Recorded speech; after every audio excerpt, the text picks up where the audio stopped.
तो खुद चाहते हैं कांग्रेस मजबूत हो। विपक्ष हमेशा मजबूत होना चाहिए। मुस्लिम है वो बाप थोड़ा ना। किसने कहा पाप? मैंने नहीं कहा। फिर वही बात आप अपने शब्द क्यों डाल रहे हैं मेरे ऊपर? ये अल्लाह वालों से पूछिए कि वो हिंदुओं को काफिर क्यों कहते हैं। ये सवाल जो आप हमसे पूछ रहे हैं, ये सवाल उनसे जाके पूछिए कि वो क्यों कहते हैं कि जो कुरान पाक को नहीं मानता, जो हजरत मोहम्मद साहब को नहीं मानता, हदीस को नहीं मानता, वो काफिर है। उसको हिंदू बनाएंगे। हिंदू नहीं बनेगा तो जजिया कर लगा देंगे, जजिया करने देगा तो मार डालेंगे, गजवा हिंद की स्थापना कर देंगे। आप ये सवाल जो हमसे पूछना चाहते हैं क्यों नहीं उनसे जाके पूछते? बंद किया गया है। नहीं, आप गलतफहमी में हैं। भारत बंद एसटी समाज ने नहीं किया, भाजपा विरोधी राजनीतिक गुंडों ने किया है। ये और ट्वीट लोग आकर के मूर्ख है, वो भारतीय जनता पार्टी को नहीं समझते हैं, राजेंद्र राठौर जी को नहीं समझते हैं। हम राजपूत समाज उद्वेलित है, मूर्ख है। मैं नहीं जानता हूँ कि कोई समाज उद्वेलित है। मेरी बातों को आपने किसी समाज से कैसे जोड़ लिया, ये तो आपके ऊपर है। मैंने तो शब्द का प्रयोग भी नहीं किया था। आप चाहिए तो वीडियो देख लीजिए। दुनिया के किसी राजनीतिक दल में आप नहीं पाएंगे जो एक बार कांग्रेस में चला जाता हो, कांग्रेस का सदस्य अस्थायी हो जाता है। किसी पार्टी में जो एक बार सदस्य बन गया बन गया। भारतीय जनता पार्टी अकेली ऐसी पार्टी है जो हर 6 साल में नई सदस्य। माननीय प्रधानमंत्री भी भारतीय जनता पार्टी के सदस्य 1 तारीख को नहीं रह जाएंगे। 1 सितंबर को जब हम सदस्यता अभियान शुरू करेंगे, उसी दिन प्रधानमंत्री की सदस्यता खत्म हो जाएगी, गृह मंत्री की खत्म हो जाएगी, राष्ट्रीय अध्यक्ष की खत्म हो जाएगी, जितने लोग बैठे हैं सबकी खत्म हो जाएगी और हम सब नए सिरे से भारतीय जनता पार्टी के सदस्य बनेंगे। में एक संगठन नहीं है, हम भारत का संगठन है। कोई व्यक्ति कल किसी विचार में रहा होगा, आज उसे लगता है कि कांग्रेस की नीतियां राष्ट्र विरोधी हो गई है, राष्ट्रवादिता सिर्फ भाजपा में रह गई है, अंदर से उसको घुटन महसूस करती है, वो डाकू से बदल करके वाल्मीकि बनना चाहता है। तो भाई हम क्या कर सकते हैं? हम तो किसी को आमंत्रित नहीं करते ना। वो आते हैं, हम उनको सदस्य बनाते हैं और जिस स्तर पे हमारी प्रशिक्षण सबकी होती है उनकी भी होती है। वो पात्र को नहीं देना चाहिए।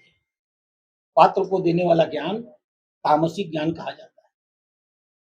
गीता पढ़ लीजिए, उसमें लिखा हुआ 3 प्रकार के ज्ञान देने की प्रक्रिया होती है।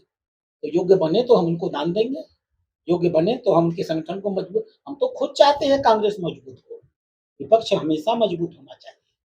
कांग्रेस को अस्थायी रूप से राजस्थान के अंदर विपक्ष में बने रहना है और भारतीय जनता पार्टी लोकतंत्र में विश्वास करती है। इसलिए हम चाहेंगे कि वो सकारात्मक विपक्ष बने, मजबूत विपक्ष बने, हमारी कमियों को उजागर करें। हमें क्या परेशानी? लेकिन अपने को मजबूत करने की जगह रूल चलूल बातों पर, अभी कल उन्होंने बयान दे दिया जोटसारा ने बयान दे दिया। अरे भगवान श्री राम, भगवान कृष्ण के नाम पर, मुरलीधर के नाम पर हम अगर नहीं कहेंगे कि हम उनसे प्रेरणा लेते हैं, उनके आशीर्वाद से काम करते हैं, तो अल्लाह मियां का नाम लेके कहेंगे हम हिंदू हैं। तुम्हारा तो नेता हिंदू ही नहीं है।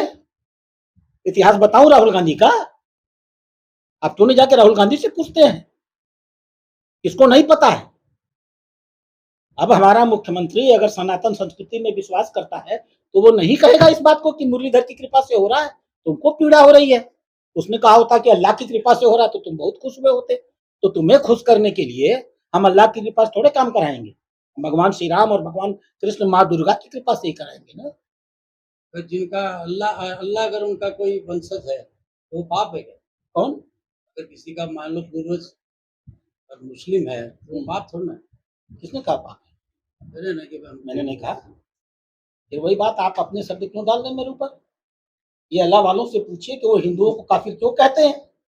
ये सवाल जो आप हमसे पूछ रहे हैं, ये सवाल उनसे जाके पूछिए कि वो क्यों कहते हैं कि जो कुरान पाक को नहीं मानता, जो हजरत मोहम्मद साहब को नहीं मानता, हदीस को नहीं मानता, वो काफिर है। उसको हिंदू बनाएंगे, हिंदू नहीं बनेगा तो जजिया कर लगा देंगे, जजिया करने देगा तो मार डालेंगे, गजवा हिंद की स्थापना कर देंगे। आप ये सवाल जो हमसे पूछना चाहते हैं क्यों नहीं उनसे जाके पूछते? सर इस समय आरक्षण जो क्रीमिलियर है उसको लेके भी एससी समाज काफी नाराज है। चुनाव मैं नहीं मानता हूँ कि एसटी समाज नाराज है। भारत बंद किया गया है। नहीं, आप गलतफहमी में हैं। भारत बंद एसटी समाज ने नहीं किया, भाजपा विरोधी राजनीतिक गुंडों ने किया है। इस समाज में एसटी समाज का कोई योगदान नहीं रहा है। एसटी समाज के कुछ चुनिंदे फर्जी कागज छपवा करके इस आंदोलन को कर रहे होंगे। पूरा एसटी समाज भारतीय जनता पार्टी की नीतियों पर विश्वास करता है, माननीय मोदी जी के ऊपर विश्वास करता है और इस बात को भली बात जानता है। सुप्रीम कोर्ट ने 1 तारीख को निर्णय दिया था ना, 1 तारीख को हमने जानबूझ करके मौका दिया था कांग्रेस को। हम 1 तारीख के आए हुए निर्णय पे चुपचाप बैठे हुए थे। हमें लग रहा था कि आज कांग्रेस विरोध करेगी, कल कांग्रेस विरोध करेगी, कल कांग्रेस परसों कहेगी कि आरक्षण में क्रीमी लेयर नहीं हो सकता। क्या ये सत्य नहीं है कि 9 दिनों तक कांग्रेस की ओर से इस क्रीमी लेयर की अवधारणा के खिलाफ कोई बयान नहीं आया? अंत में जब उन्होंने बयान नहीं दिया, तब हमने कैबिनेट की मीटिंग लिया और कहा कि नहीं, हम आरक्षण में क्रीमी लेयर बर्दाश्त नहीं करेंगे। तो इतिहास के पन्ने निकाल के देखिएगा, जब 9 तारीख को हमने कैबिनेट से पास कर दिया, तब 10 तारीख को कांग्रेस का बयान आया कि हाँ, हम क्रीमी लेयर के खिलाफ। तुम खिलाफ थे तो 1 तारीख के बयान पर तुमने 2 तारीख, 3 तारीख, 4 तारीख, 5 तारीख को बयान क्यों नहीं दिया? भारत सरकार के कैबिनेट मंत्री के निर्णय होने के बाद तुम्हारी मजबूरी हो गई कि तुम कहो कि एसटी-एससी में क्रीम, क्योंकि तुम तो शुरू से आरक्षण विरोधी रहे हो। काका कालेकर की रिपोर्ट कब बनी थी? मंडल कमीशन कब बना था? प्रोन्नति में एसटी-एससी को आरक्षण किसने दिया? सिर्फ और सिर्फ भारतीय जनता पार्टी ने दिया। संविधान के निर्णयों के, सुप्रीम कोर्ट के निर्णय के खिलाफ जाकर के हमने एसटी-एससी समाज के लिए काम किया है। इस नाते यह आंदोलन एसटी-एससी समाज का था ही नहीं, एक राजनीतिक आंदोलन था और इसीलिए यह आंदोलन पूरे देश में बुरी तरह फ्लॉप हुआ है। और जब फ्लॉप हुआ है तो दोपहर के बाद कांग्रेस के लोग परेशान हुए हैं और इसलिए उन्होंने तोड़फोड़ शुरू की है। आप घटना चक्र निकाल के देख लीजिएगा, जहां कहीं भी तोड़फोड़ हुआ है सब 12 बजे के बाद हुआ है। क्यों हुआ? क्योंकि उन्होंने देखा कि 12 बजे तक कोई आंदोलन चल ही नहीं रहा है, तो जब नहीं चल रहा है तो उन्होंने हल्ला मचाने के लिए तोड़फोड़ करना शुरू कर दिया। एसटी-एससी समाज ये सब काम करता है? एसटी-एससी समाज का ऐसा घटिया व्यक्तित्व तो नहीं है, देश के लिए समर्पित समाज है, समग्र हिंदू समाज का हिस्सा बनकर वो जीना चाहता है। उन्होंने एसटी-एससी समाज को बदनाम किया है, मैं ये कह सकता हूँ। राजपूत समाज उद्वेलित है, मूर्ख है। मैं नहीं जानता हूँ कि कोई समाज उद्वेलित है। मेरी बातों को आपने किसी समाज से कैसे जोड़ लिया, ये तो आपके ऊपर है। मैंने तो उस शब्द का प्रयोग भी नहीं किया था। आप चाहिए तो वीडियो देख लीजिए। अगर मेरे द्वारा एक शब्द प्रयोग किया गया हो राजू के द्वारा, बोलिए। और आप अगर जबरन मेरे ऊपर कोई शब्द घुसेड़ेंगे तो मैं तो उन लोगों में नहीं हूँ जो स्वीकार करूँगा। कोई समाज उद्वेलित नहीं है, सारा समाज भाजपा के साथ है, राजपूत हो, जाट हो, गुर्जर हो। हम जात की राजनीति ही नहीं करते हैं, तो हमारे ऊपर आप जाति आकलन चश्मे से मूल्यांकन करिएगा तो फंस जाइए, मत करिए। हम इन चीज़ों से बहुत दूर काम करने वाले लोग।